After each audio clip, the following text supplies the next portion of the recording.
Selamat pagi adik-adik, perkenalkan nama saya Aleni Cie. Saya akan menjelaskan tentang struktur dan fungsi sel pada sistem reproduksi manusia.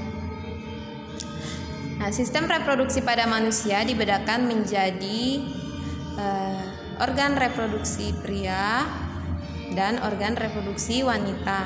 Nah, organ reproduksi pria ini terdiri dari 3, yaitu organ luar, organ dalam, dan organ tambahan. Kita lihat dulu organ luar pria. Organ luar pria ini terdiri dari penis, fungsinya sebagai alat kopulasi atau persetubuhan. Ini adalah penis. Dan selanjutnya adalah skrotum. Skrotum atau kantong pelir, ini jumlahnya sepasang ya. Ini skrotum, semua ini yang bentuknya seperti bulat, di dalamnya berisi testis. Jadi ada skrotum kanan dan skrotum kiri. Ya, selanjutnya organ dalam pria. Organ dalam pria ini terdiri dari testis. Testis fungsinya sebagai tempat pembentukan sel kelamin jantan atau sperma dan juga hormon testosteron. Yang selanjutnya itu saluran pengeluaran. Nah, saluran pengeluaran ini terdiri dari epididymis. Ini adalah epididymis. Fungsinya untuk menyimpan sperma sementara dan mematangkan sperma. Kemudian vas deferens. Vas deferens ini adalah saluran yang menghubungkan testis dan kantong sperma. Jadi ini adalah vas deferens yang bentuknya seperti tali. Kemudian saluran ejaculatorius, saluran pengeluaran semen. Dan yang terakhir adalah uretra. Ini uretra yang bentuknya juga seperti tali yang panjang di bagian sini, uretra. Nah, yang selanjutnya adalah kelenjar kelamin. Kelenjar kelamin ini terdiri dari vesikula seminalis, merupakan kantong semen atau mani yang dindingnya menghasilkan cairan lendir. Nah, di sini ada di dalam vesikula seminalis ini mengandung fruktosa, asam askorbat, dan asam amino sebagai makanan dan pelindung sperma. Jadi fungsinya untuk melindungi sperma sebelum membuahi ovum. Nah, ini adalah vesikula seminalis di bawah sini. Kemudian kelenjar prostat. Kelenjar prostat ini fungsinya untuk menetralkan sifat asam pada saluran vasa efferentia dan cairan pada vagina sehingga sperma dapat bergerak dengan aktif. Di sini adalah kelenjar prostat, ini sebelahan kiri kanan. Kemudian kelenjar Cowper. Kelenjar ini jumlahnya juga sepasang. Ini kiri kanan. Terletak di sepanjang uretra yang merah, yang warnanya merah muda ya.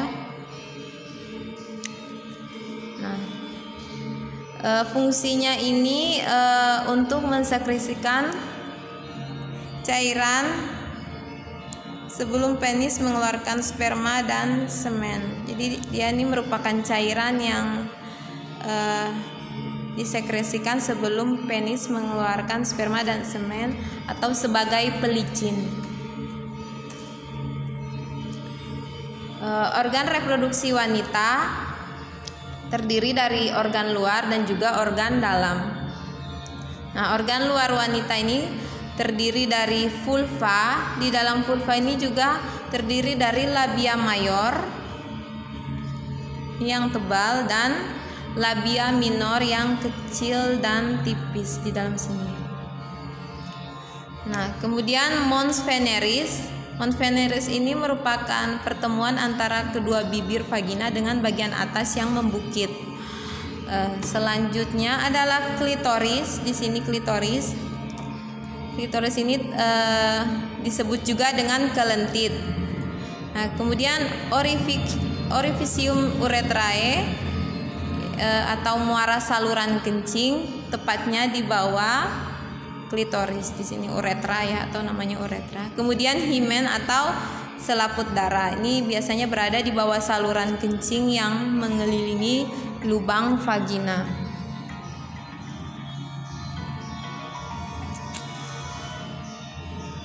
Nah, selanjutnya organ dalam wanita yaitu ovarium atau nama lainnya indung telur.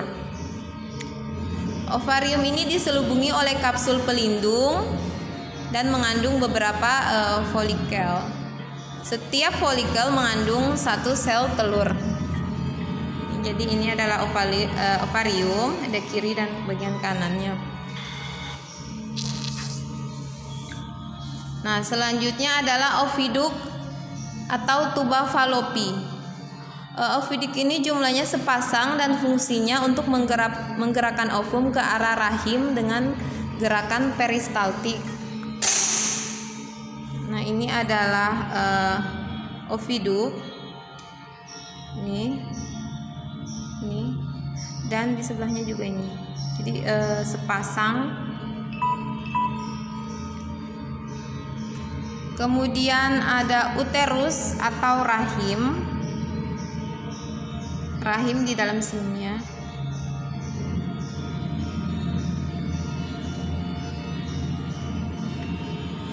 Kemudian ada vagina. Nah, ini adalah vagina. Bagian sini yang bentuknya seperti tabung adalah vagina. Nah, selanjutnya pembentukan sel kelamin atau gametogenesis. Nah, kita lihat dulu yang pertama spermatogenesis. Nah, spermatogenesis ini merupakan proses pembentukan dan pematangan spermatozoa. Jadi proses pembentukan dan pematangan spermatozoa ini merupakan peristiwa spermatogenesis, dinamakan spermatogenesis. Nah, spermatogenesis ini biasanya berlangsung di dalam testis, tepatnya pada tubulus seminiferus. Nah, di dalam seminiferus ini juga terdapat banyak sel induk sperma atau biasanya disebut dengan spermatogonium. Jadi spermatogonium atau sel induk sperma. Nah, pada gambar ini dari spermatogenesis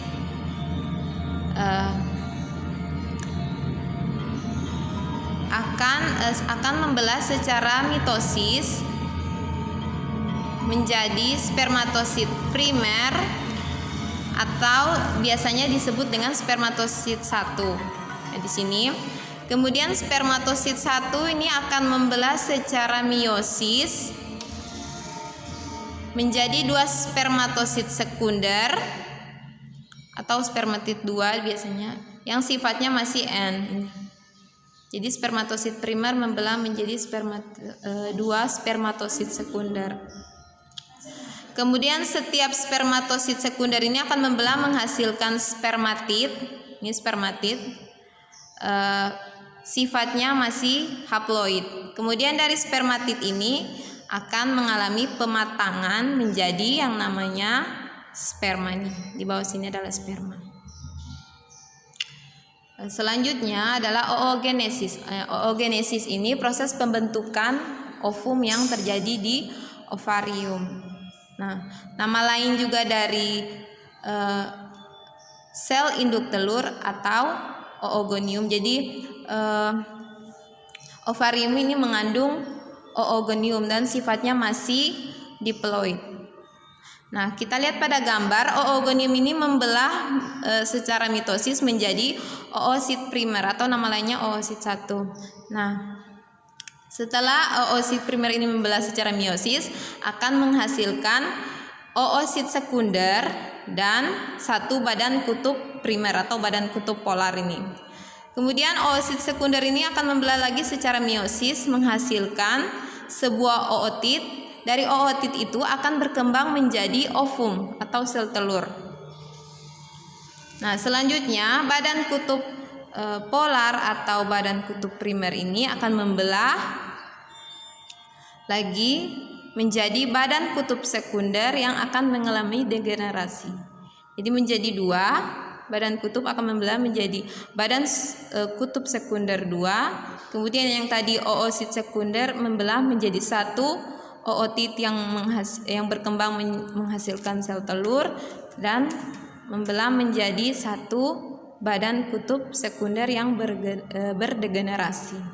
Jadi di sini hasilnya ovumnya cuma satu dan badan kutub sekundernya ada 3.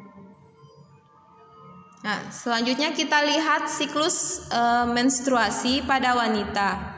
Yang pertama, siklus menstruasi pada wanita itu fase menstruasi. Fase menstruasi ini terjadi kurang lebih 7 hari. Biasanya juga paling cepat 4 hari untuk wanita ya yang mengalami menstruasi atau biasanya disebut datang bulan. Nah, fase ini kadar hormon estrogen dan progesteron itu turun drastis. Ini adalah kurvanya. Ini menurun drastis.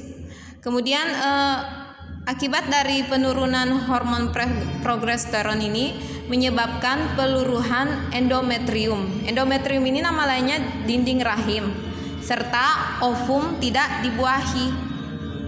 Ini peluruhan dinding rahim. Ini adalah bagian dinding rahim. Jadi peristiwa ini yang kita kenal dengan menstruasi, peluruhan endometrium atau dinding rahim. Kemudian juga di saat itu ovum tidak dibuahi. Kemudian yang selanjutnya fase ovulasi, praovulasi. Pada fase ini kurang lebih 7 hari setelah selesainya fase menstruasi. Nah, pada fase ini hipofisis otak akan memproduksi hormon FSH. Nah, peningkatan hormon FSH ini akan memicu pertumbuhan folikel di dalam ovarium. Nah, folikel ini kemudian akan menghasilkan hormon estrogen. Nah, saat kadar hormon estrogennya meningkat akan memicu oogenesis atau proses pematangan sel telur. Nah, saat kadar estrogen tinggi, maka produksi hormon FSH dari hipofisis akan berhenti. Nah, selanjutnya fase ketiga adalah fase ovulasi. Nah, pada fase ini hipofisis akan memproduksi hormon LH. Apabila hormon LH ini meningkat, maka terjadi ovulasi. Ovulasi itu biasanya terjadi di hari ke-14. Pada saat terjadi ovulasi ini biasanya disebut sebagai masa subur seorang wanita. Nah, setelah terjadi ovulasi maka terbentuk korpus luteum. Korpus luteum ini akan memproduksi hormon progesteron. Saat hormon progesteron meningkat maka akan memicu endometrium atau penebalan dinding rahim. Yang selanjutnya adalah fase pasca ovulasi. Pada fase ini korpus luteum akan berubah menjadi korpus albikan. Korpus albikan ini tidak lagi memproduksi progesteron sehingga kadar progesteron mulai turun. Kemudian fasenya akan kembali lagi ke fase pertama yaitu menstruasi. Ya, yang selanjutnya adalah fertilisasi. Fertilisasi ini merupakan proses bertemunya ovum dan sperma. Nah, saat sperma akan masuk ke vagina atau berenang menuju masuk ke dalam vagina, akan berenang menuju ke yang namanya oviduk atau tuba fallopi. Nah, apabila sperma ini bertemu dengan ovum pada tuba fallopi akan terjadi fertilisasi. Jadi pertemuan proses fertilisasi ini terjadi pada organ reproduksi wanita yang namanya oviduk atau tuba fallopi. Nah, saat fertilisasi atau pembuahan ini akan menghasilkan sigot, sifatnya masih diploid. Nah, sigot ini akan membelah secara mitosis menjadi manula, kemudian membelah menjadi blastula. Nah, saat itu juga sigot akan melekat pada endometrium. Nah, proses melekatnya sigot pada endometrium ini disebut dengan implantasi. Nah, selanjutnya itu akan dimulai dengan proses kehamilan. Ini adalah gambar tahap-tahapnya. Hari pertama, hari kedua saat sel telur dan sel sperma melakukan pembuahan, kemudian menghasilkan embrio. Ya, nanti adik-adik bisa lihat pada gambarnya. Selanjutnya kita langsung saja ke gestasi dan kehamilan. Gestasi ini merupakan periode waktu antara konsepsi dan kelahiran di mana embrio atau janin berkembang dalam rahim. Nah, untuk kehamilan ini ada 3 trimester. Gestasi atau kehamilan, ya maaf di sini salah ketik, gestasi atau kehamilan, bukan gestasi dan kehamilan. Gestasi atau kehamilan.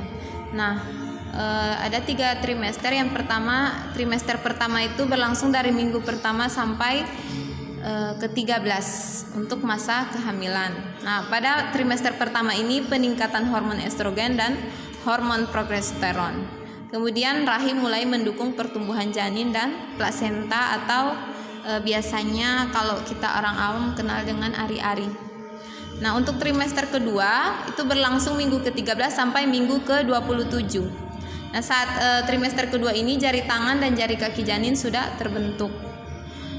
Kemudian permukaan kulitnya juga sudah ditumbuhi oleh rambut. Matanya juga, mata dari janin juga sudah mulai terbuka. Kemudian trimester ketiga ini berlangsung mulai minggu ke-28 sampai saat kelahiran bayi. Pertumbuhan otak janin juga berlangsung lebih cepat pada bulan ke-8. Nah, pada bulan ke-9 paru-paru sudah siap untuk berespirasi sendiri atau melakukan proses pernapasan sendiri. Nah, dalam ilmu kedokteran itu proses persalinan dibagi menjadi 4 tahap, yaitu tahap 1 mulai dari terjadi pembukaan saat jalan lahir dari 1 cm sampai lengkap, yaitu 10 cm. Nah, tahap 2 itu jalan pembukaan jalan lahir lengkap bayi saat lahir. Kemudian tahap 3 dimulai saat bayi lahir sampai keluarnya ari-ari. Dan tahap keempat adalah 2 jam pasca kelahiran, beberapa saat setelah bayi lahir dilakukan pemotongan tali pusar. Jadi proses kelahiran bayi ini diawali dengan meningkatnya hormon estrogen. Nah, hormon ini fungsinya untuk mengatasi pengaruh hormon progesteron yang menghambat kontraksi dinding rahim. Nah, selain itu persalinan juga dipengaruhi oleh hormon relaksin dan prostaglandin. Ya, ini adalah gambar mulai dari trimester pertama sampai trimester ketiga. Pada gambar yang pertama menunjukkan proses fertilisasi, sehingga ini 5 hari setelah proses fertilisasi, kemudian hari ke-28, 34 dan seterusnya. Demikian penjelasan dari saya adik-adik. Semoga adik-adik bisa mengerti penjelasan yang saya berikan lewat video ini. Terima kasih.